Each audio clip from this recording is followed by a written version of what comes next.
Welcome to the Big Bets on Campus podcast brought to you by BetMGM. This is our Group of 5 deep dive. I'm Mike Calabrese, joined as always by Mike Iannello. We're back for Week 12 action, and we hit the moneyline underdog parlay. That was certainly the highlight last week. I think that's twice in a month now after a prolonged cold streak there for a while. So feeling good. It's actually a tie-in for my G5 Hero of the Week, but I'm going to kick it to you first, both for your hero and your thoughts on the regular season almost being over. Yeah, thank God we hit the money line dog, because I don't think we had a very good week. But that pretty much, I don't know what the exact payout was, but it probably covers all the other losses. So I think we both hit our best bets, and then the high five didn't do well, but the money line dog should cover that. I think I've hit like 3 best bets in a row, although I've not been doing well other than that. But yeah, it's exciting. We're coming down to the wire. We have at least two extremely good conference championship races. The American is going to be bananas down to the finish. We got SMU Memphis this week is a monster game. And then Tulane UTSA next week is a monster game. The Mountain West, all hell's breaking loose. That it's hard to keep track of. I think Air Force and UNLV are tied at the top. And then we have like 4 teams right under them. 3 or 4 at 4 and 2. Yeah. Like Fresno, Boise, and San Jose State, baby. Don't forget, I have that Mountain West Conference feature from the preseason. So we're going to get some really, really fun, really good games down the stretch. I'm excited. Everyone's talking about the playoffs. This is where the real action happens. This is where the fun happens. So I'm so excited for down the stretch. I agree. I'm excited, particularly in the Mountain West. That's actually where I'll turn for my G5 hero, Kyrie Robinson. Yep. I promised, I guess it was a month ago, when they started 2-5, I said they're going to win out. They're going to win their last 5 games. I didn't think it was going to be enough to get them into the conference title race.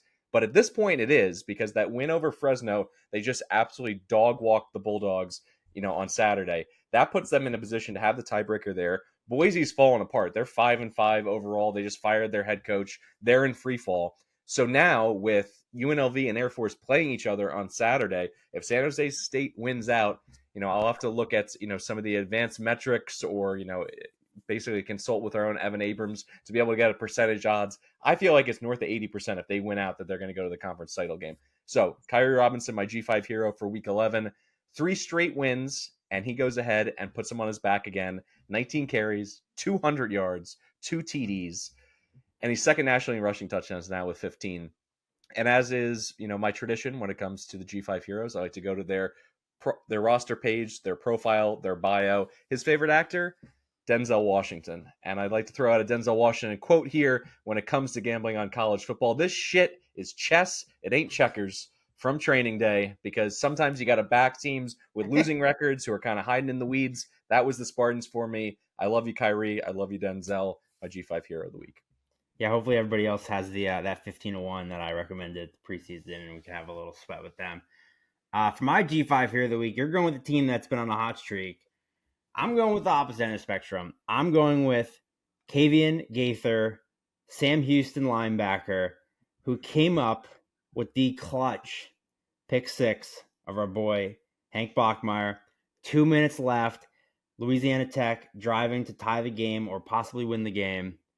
Sam Houston, Gaither picks it off, houses it to clinch Sam Houston's first conference win, first FBS win since joining the FBS. I believe they beat, Kennesaw State last week. So they beat an FCS school, but first FBS win as an FBS program, first CUSA win. Gaither seals it with the pick 6. I should give Hank Bachmeier the G5 hero of the week for throwing it, as he tends to do, which we may talk about. But yeah, I'm giving it to Gaither and the Bearcats. Well, shout out to Kennesaw. They're going to be a part of our G5 deep dive next season. They join the FBS ranks in Conference USA. Go Owls. Also, shout out to Matt Mitchell. I believe he is down about 35 units betting on Sam Houston this year, but they finally came through with the win for him. So I'd love to see that. Mike, you know what everyone loves other than Sam Houston and G5 heroes? Compliments. And compliments are guaranteed after making the leap to skincare with Caldera Lab. And I'm talking about how you look today and 20 years from now. The results are incredible and in very little time. Men's skincare and Caldera Lab are the perfect pair for you to look and feel your best. Super easy to add to your morning and nightly routine. Clear skin, less wrinkles, and signs of aging. Enough said. Caldera Lab Skincare. Join the other 100,000 men who trust Caldera Lab to show your very first impression and make it a good one. Caldera Lab knows the skincare world is heavily female driven and has long been the wild, wild west for men. That's why they're making the solution simple in 3 easy steps. The Clean Slate, which is a face wash to start and end your day. The Base Layer, which is a daily moisturizer to hydrate your skin. And the Good, which is an eye serum you can put on at night to help your skin look tighter and smoother. And just for our audience, we have an exclusive deal. Use code BBOC at calderalab.com and get 20% off right now. That's 20% off with code BBOC at calderalab.com. Make unforgettable first impressions with Caldera Lab. All right, it's time to get into the picks. And this is a team, we haven't really mentioned all that much. Just kidding, New Mexico State plus 24. Diego. I'm not getting off this train. They are the second most profitable team against the spread in the whole country. Hey, Stuckey, pull the car over, turn this off, put it on country or, some other station, because right now we are talking about the Aggies. Guns up in Las Cruces. Jerry Kill's boys. They've already clinched the Conference USA title game. What incredible work. They are higher in the S&P Plus ratings by Bill Connolly from ESPN than they've ever been in the history of their program. They're up to 66th. Colin Wilson has even moved them into the top 100 for his Action Network power rankings at 93rd. And here we go on the road, on the plains, against Auburn, catching 24. This is interesting to me for a lot of reasons, because what we know about the Aggies is they're a fun rushing team. They're second in yards per carry nationally, 6th in success rate. The passing game is up and down with Diego, but they're 22nd in explosives, and they limit the big play on defense, particularly through the air, 37th in limiting explosives. But the reason why I like this, and I believe it opened in the market like 21 and a half, it's inched up. There was some buzz, some chatter out there on social media that Diego wasn't going to play. This guy is a warrior, and Jerry Kill said as much this evening. He said that he may be day-to-day in practice, and he was a little bit limited. He's going to play on Saturday. Up against an Auburn team, these guys are not warriors. This is a look-ahead spot. They got the Iron Bowl next week. They've already locked up bowl eligibility. What is there to play for and to beat the brakes off of an Aggies team if they do get an advantage in this game?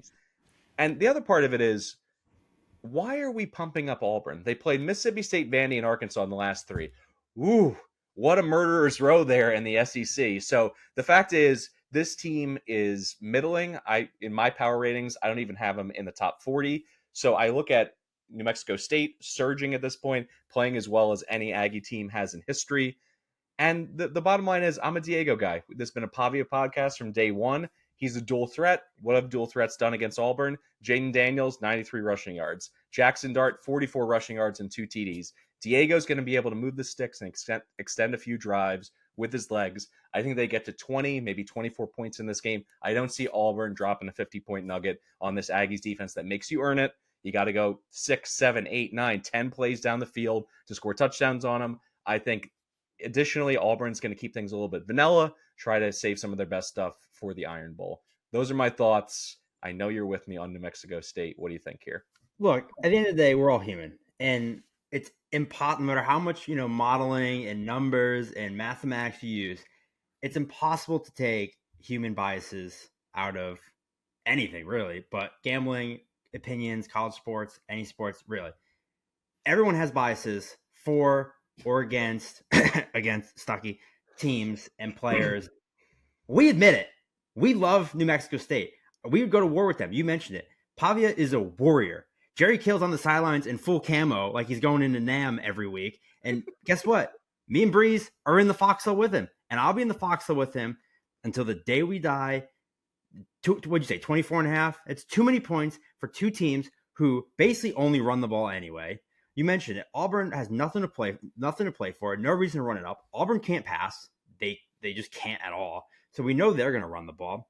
And again, Pavia, like, if you're Auburn, you're going to hate Pavia by the end of this game, where your corners are just bigger, stronger, faster. You're going to lock down their receivers. They're not going to be able to breathe.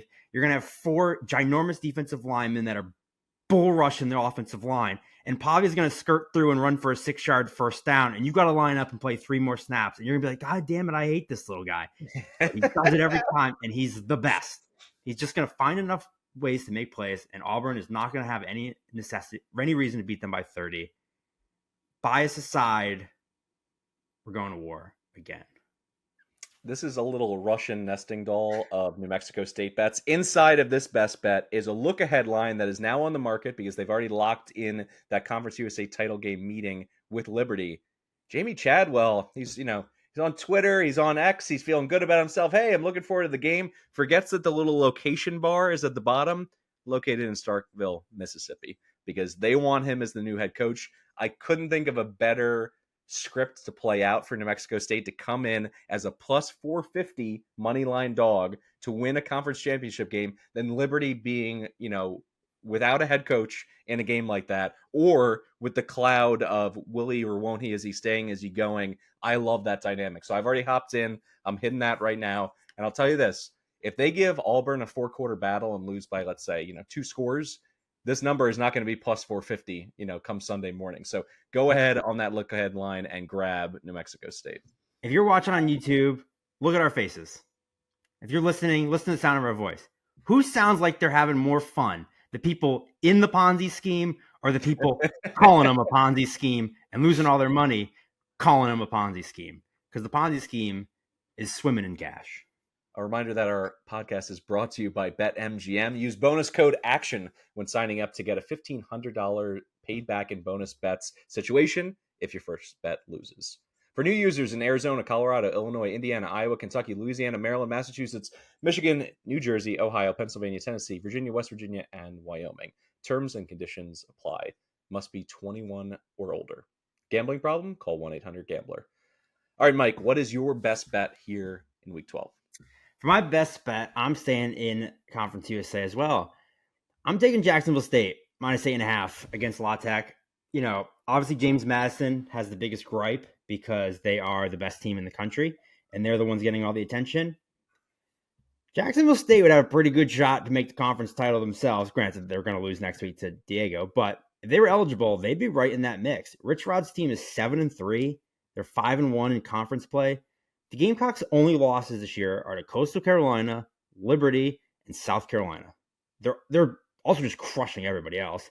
Their 7 wins have come by an average of 17 points. They know what they want to do, and they do it well. They're 6th in the country in rushing yards per game, averaging 218 yards per game. They have 24 touchdowns in 10 games. 4 players are averaging at least 45 yards per game. Malik Jackson is the lead back, but Ron Wiggins, Anwar Lewis have also been great. Obviously, we know Zion Webb with his legs, dual threat ability. La Tech can't stop the run. Just not even a little bit. They're 106th in defending the run, 104th at preventing rushing explosiveness. They've allowed 206 yards per game on the ground, more than 5 yards per attempt.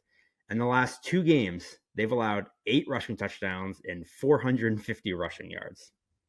Just can't stop a nosebleed. And on the other side of the ball, the La Tech offense is terrible. My good friend, Hank Bachmeier, is just a walking turnover. He is just exactly who you want to have on the other side when you're betting against him. 8.5, okay, as we saw last week. The back door is never open when Hank Bachmeier is your quarterback because nobody trips going up the front steps more than Hank Bachmeier. Jacksonville State's defense is 9th in success rate. They're 29th at creating havoc. They're terrific against the run. They're going to force Bachmeier into mistakes. They're going to slam the door and leave him out in the cold. Give me the Gamecocks, minus 8.5. I love it. We talked about it all August. This was a hot and ready offense, ready to come right out of the delivery vehicle to your doorstep, and the Gamecocks have shown up, and they're slamming the door afterwards. Yeah. So I love that. Gives you an opportunity to have one more dig for your man Bachmeier. I'm into it. All right, that does it for our best bets here in Week 12. Now we go to our G5 High Five, our round robin segment. We're going to give you 5 picks, package them together however you like, by 2s, by 3s, or if you're feeling really gutsy, go for the full 5-leg parlay. This one, I don't know, it immediately drew me in because the number felt a little bit too big. And then when I got into the metrics a little bit, I started to nod along a little bit. But this is one that I'm going to put it in. I'm going to put it into the Action Network app. I'm going to place it at my sports book of choice. Still never going to feel really good about it until the final whistle. Georgia State plus 31 against LSU. Yeah. This is a question. LSU could score 70 in this game. Do they want to? Yes. Now, they are going to want to get some big stats for Jaden Daniels, sure. But the opposite question here is, can their defense stop anybody? Because they've given up 77 points in the past 2 weeks, and that includes a game against Graham Mertz. This LSU defense is all kinds of banged up. Their secondary has so many, 18 and 19-year-olds running around. It's no wonder they're 105th in success rate and 122nd in explosives allowed. And Georgia State, even though they've had 2 or 3 bad weeks, they're still 26th in explosive plays. They still have the top-rated rushing attack in terms of explosives. And with the A&M game on deck for LSU, I think there's going to be a mindset with a 10-win season still possible if they win out, including the bowl game. They want to keep people healthy. Let's go ahead and spot LSU 49 points in this game. Can Georgia State get to 21? I think that they can. I think that's how bad this LSU, defense is, particularly in terms of hitting the home run play. I think when it comes to SEC athletes against Sun Belt athletes, I'm not looking for them to be methodical and go down the field. I'm looking for them to hit a couple 40, 50-yard plays. And I think they have it in them in this game. So I'm going to go with a veteran backfield with Granger, with Carroll, and hope that they can get to 3+ touchdowns and that LSU gets some work for Garrett Nussmeier. I saw right away you're like, LSU's going to score 100 points. So you don't have to beat this pickup, but we're going to get the G5 High 5 started this week here. Well, Mike, Georgia State's not – they're out of the Sun Belt race, right? Officially? Correct, yes. That might help you because then you don't have to worry about all right, we're down 40. Let's pull our guys and try to win the title. That probably helps you. Yeah, someone who bet a Jaden Daniels Heisman ticket a couple weeks ago, part of me hopes that they just let him score 8 touchdowns. So I'll be rooting for you, I guess. I'm facing Jaden Daniels in my college fantasy football semifinals, and I am shaking in my boots. I'm going to be a big Diggs fan in this game. I'm hoping that he pops a couple red zone touchdowns. So I kind of touched on it a little bit earlier about this exciting Mountain West race in the conference championship. I'm curious if you're going to agree with me here. I'm taking UNLV +3.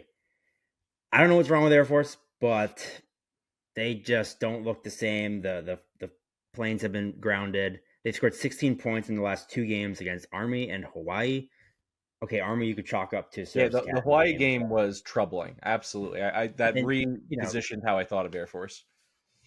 And yes, Zach Larrier got hurt early in that game in the first quarter. He didn't return. So I don't know his status. Air Force has nobody covers them, and you just can't ever find out any information anyway because, it's like military secrets, I guess. It's the national security situation. Yeah, it's like the DOJ is who covers them. But I think Larry's been hurt for a while because remember there was a report 4 weeks ago he was out for the season, and then he just played 2 days later. Played against Navy, and they had that unbelievable cover situation where Navy scored and went for 2 for no good reason. But wasn't there a report that he was out for the year? Yeah, I mean, and his coach, I don't know if it was true gamesmanship, but he's going to be out for a long time, and that long time meant nothing. Yeah, it meant he didn't practice on Thursday. So I think he's been dealing with something, probably re-aggravated it. I don't know his status. Emmanuel Michel didn't play. He's their leading rusher, their fullback. Their leading receiver also didn't play. I don't know how much that matters, but it's notable. He's at least the best of them, those guys. And UNLV's one weakness is defending the pass. That's not going to matter against Air Force. They're 29th in EPA against the run, 126th against the pass. So that kind of nullifies their biggest weakness. And this UNLV go-go offense has been go-going since Jaden Mayava took over at quarterback. 11 passing touchdowns, 3 rushing scores. We know what they want to run the ball. Vincent Davis, Jaden Thomas, Donovan Lester, they all average 40 yards per game. This team has 31 rushing touchdowns in 10 games. They have the most rushing touchdowns per game in the entire country. And the Rebels only, I feel like people aren't talking about them. Their only losses this year are at Michigan and at Fresno State by 7. So we mentioned how convoluted this Mountain West Championship race is. So they can't actually clinch it here. But this game essentially the winner of this essentially punches their ticket as one of the 2 teams in the Mountain West title game. So this is a massive game. When I look at these 2 teams, especially, over the last 2 weeks, yeah, sure, small sample size, but UNLV just looks like the better team. And the Rebels are 9-1 against the spread. They're 4-0 as an underdog. They've been undervalued all year. So I'll take UNLV +3 here. I think they win this game. I like that. I don't think you can go wrong with this Marion offense. He is not long for Sin City. He is going to get a big bump up, big pay raise, either to a Power 5 OC job, or as I mentioned before, I'm floating it out there. I think he'd be a great pick for a G5 head coaching job. San Diego State grab him? Yeah, I mean, listen, who in the country wouldn't want to turn around, a bottom third offense with a hire like him? And he's been, a dynamic personality on top of that. I think he's going to do wonders in the recruiting. So, been a big fan of his. I reached out to him years ago when he was at Hawaii with, trying to think who was that retread coach. He coached at Pitt and Arizona State and then Hawaii. He used to have like the little Madonna microphone that went from like his ear right up to his mouth. Do you know the head coach I'm talking about? Todd Graham. Oh, I almost said like you're not talking about Todd Graham, are you? Yeah, Todd when he was on Todd Graham's staff, I just reached out to him on Twitter and just basically picked his brain about the go-go offense, and he was great. And he responded. He's a friend of the pod at this point, so we're wishing him the best. And I think the UNLV play is the right side. Wait, we're on the Mountain West job openings real quick. I mean, Kellen Moore to Boise State, right? That has to happen. That has to happen. I sure hope it happens. It's like one of those things where like it makes 2 cents. Where like, okay, Pete Thamel's tweeting a list of like 35 coaches that their agents told him to tweet out of who might Texas A&M might hire, and then the list of like possible names for Boise State it's just like Kellen Moore, and then that's the end of the list. I mean, the West Coast has been a punching bag in the world of college football. The Pac-12 falling apart. We can't lose Boise State and have them turn into a bad program. Like, get in there immediately. Because Brandon Staley's probably going to get fired for the Chargers, and so like Kellen Moore will probably like not have a job anyway. Exactly. So make it happen. All right, for my next pick here in the G555. It's difficult. Sometimes you have to go against your instincts. Just kidding. Let's fade Trent Dilfer one more time. Navy coming through with the win last week, embarrassing the Blazers. No fire breathers to be found on the field for UAB. I know I've been saying it a lot, but it continues to be white flag season there in Birmingham. I'm going to go ahead with Temple +7.5 because they have the better quarterback at this point. They've been feisty with EJ Warner at QB. In his last 3 starts, they've averaged 30 points per game. He personally has averaged 385 yards per game through the air with 12 touchdowns up against this UAB defense that stinks. I can't stress how god-awful they are. And it's a mix. It's not just against the run. It's also against the pass. And the offense has kind of laid an egg in 3 of the last 4 games with 21 points or less against UTSA, Memphis, and Navy. That was how they were hanging around early in the season. Zeno was locked in. The running game was popping. I don't know. Maybe I'm the only one. I probably am the only one who watched the entire Dilfer press conference this week, as always. And he talked about people playing for themselves and being selfish. And he wasn't even saying this in a derogatory way. He's like, people are trying to put their best film on tape for the portal, or maybe to be in a position in spring to have a starting job locked up. He's already gone. He knows that his locker room is gone. EJ Warner is a kid on the rise. He's Kurt Warner's son. I think he gives Temple a little bit of hope when he's on the field. The fact that it's over that 7-point key number, I'll take the hook. I'll take the Owls and go with them against Dilfer. So you watched the press conference. So now they're 3-7. Correct. So how ugly is his wife now these days? His wife, it's a double grocery bag situation with his wife. So yeah. All right. What do you have for the last 2 in the G555? So I'm going with I'm gonna take North Texas -2 against Tulsa. I know Mean Green didn't cover for you last week against SMU, but because you had them, I watched every play of that game. I didn't really hate what I saw. I think SMU is just really good. Obviously, we were also kind of half gambling. Preston Stone wouldn't play. He did, looked great. This team continues to fight. Despite the fact that they just lose all the time, they still fight. Yeah. And I think Tulsa just stinks.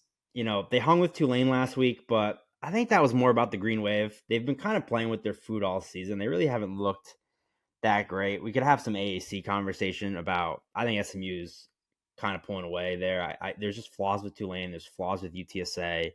To me, SMU looks the most complete, but that's neither here nor there. Tulsa's used 4 quarterbacks this season. I'm not even sure who the starter is at this point, to be honest. Cardell Williams matters. No, there's not a cushion in that quarterback room. Yeah, Cardell Williams is probably the best option, but I think he's still hurt. Braylon Braxton stinks, but he technically started last week, but then like didn't play. Kirk Francis played the majority of the game. He had Braxton threw 6 passes, Francis threw 34. Like you said, regardless of who it is, the offense isn't good. The defense is really bad. They're 111th in success rate. They're terrible against the pass. They're bad against the run too. And North Texas's offense has looked good since they made the full move to Chandler Rogers. They're 7th in explosiveness. They pick up big plays, terrific run game. Ayo Oscar Attaway. Rogers has 23 touchdowns, just 4 picks, and he's dangerous with his legs. Macklin and Burns are both. By the way, if there was ever a Group of 5 deep dive drinking game, it would be finish your drink if Mike Iannello lists off the entire North Texas running back depth chart over the years, because I agree they've had such a great running back room for the entirety of our show for 3 years, but it's always my favorite. I know when you hit North Texas, I'm going to hear all those names. I didn't even mention Ragsdale because he's. I know. There we go. There it is. Drink it up, boys. Macklin Burns are both really good receivers too, and look, both these teams are 3-7. They're both not very good teams, but when you watch them, there's you can see things North Texas does well. They've also lost 4 straight games to the 4 best teams in the AAC. They've lost to Tulane, Memphis, UTSA, and SMU in the last 4 weeks. So they're at least doing things well. I think Tulsa's just bad. So give me the Mean Green -2. It's a lame duck situation. Well, not quite a lame duck situation for Kevin Wilson in year 1. I think they're certainly going to give him more time to put it together, but I don't know. I just think I agree with you in terms of the eye test as you're scrolling through all your games, the huge buffet of options on a Saturday. Oh, it's 3-7 teams that are exactly the same. There's just more hope, in the North Texas, because North Texas at this point is a half team. They are a top 25 offense for sure, and they're a bottom 10 defense. So at least they have that to hang their hat on, where Tulsa does not.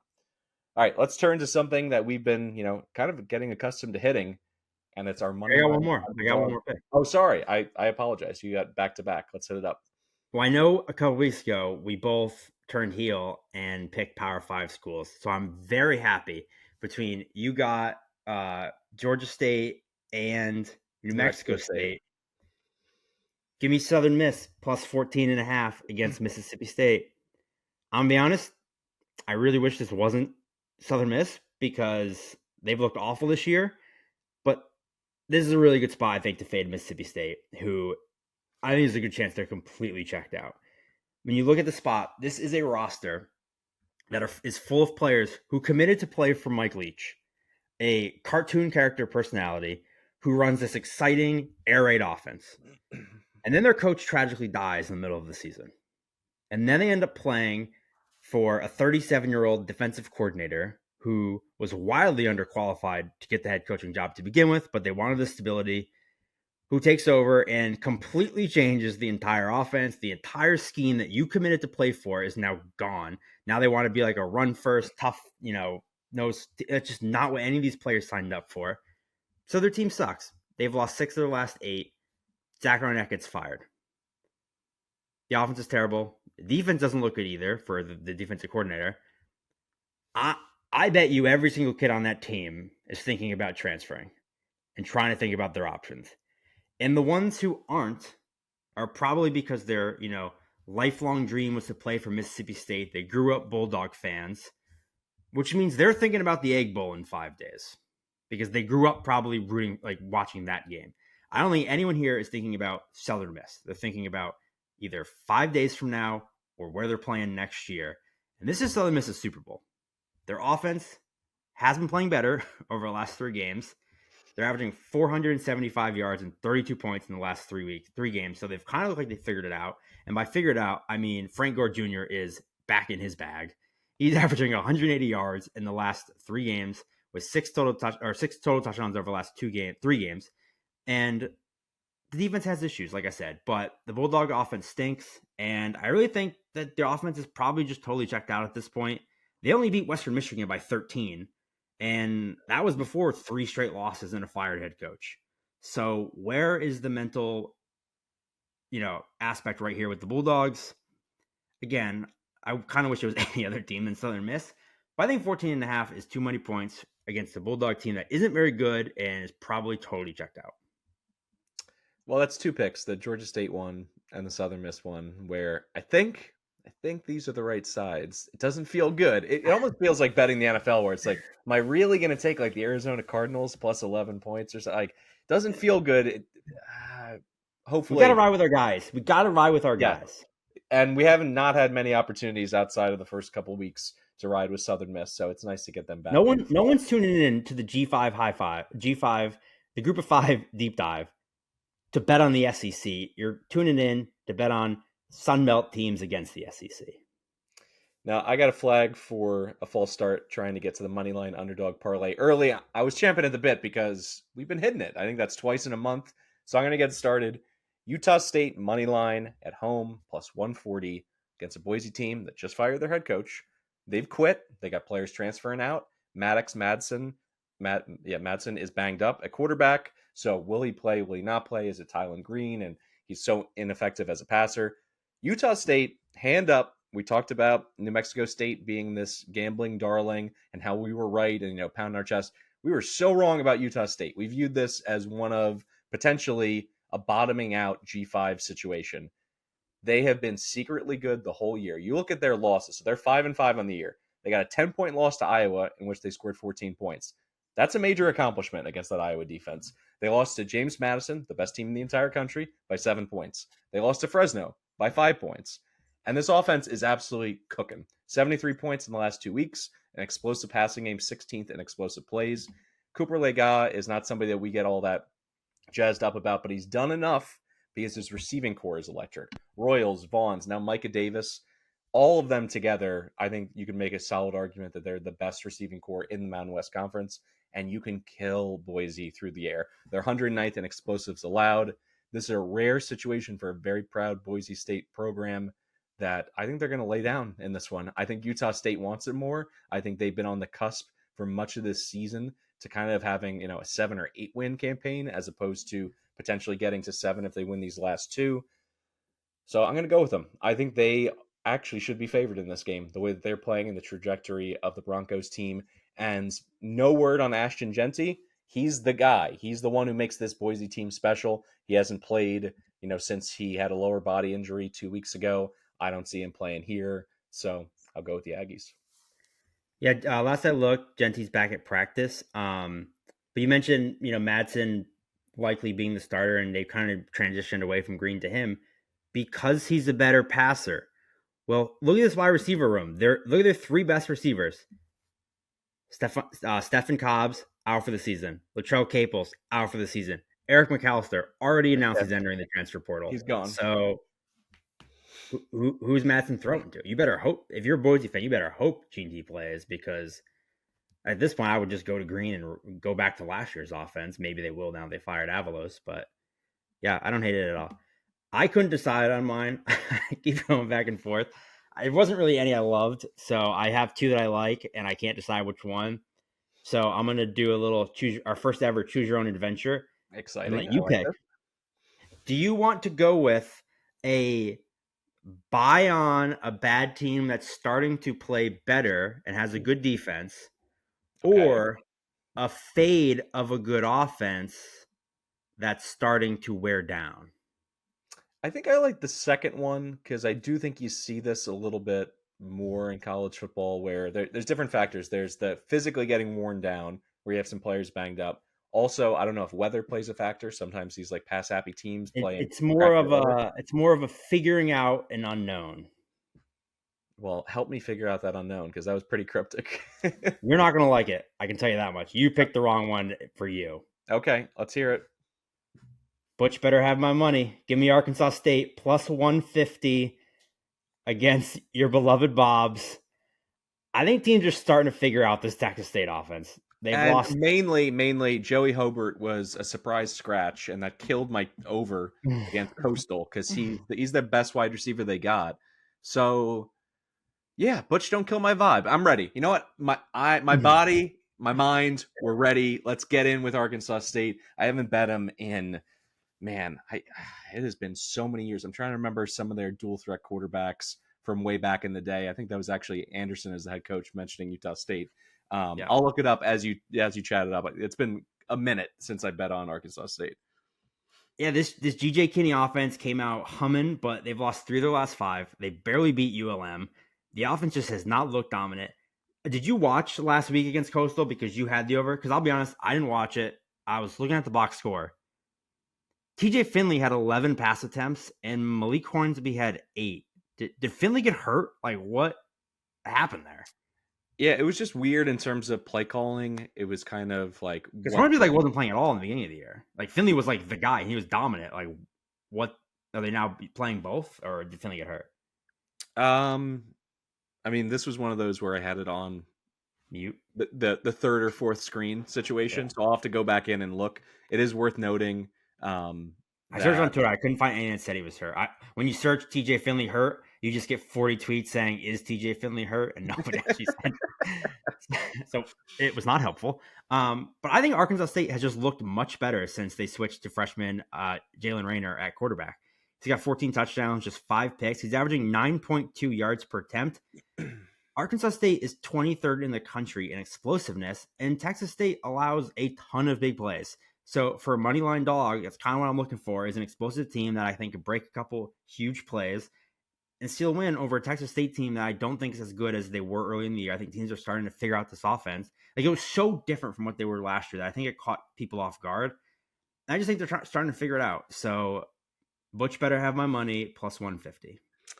Yeah, I had to go ahead and look up the last time I was consistently betting on Arkansas State, and to get the player's name, the 2-time Sun Belt Offensive Player of the Year, Ryan Applin. He was the QB for Arkansas State. You know what he's doing now? He is the offensive, passing game coordinator for Georgia Southern. So, that's cool. There we go. Keeping it Sun Belt, going from the west to the east.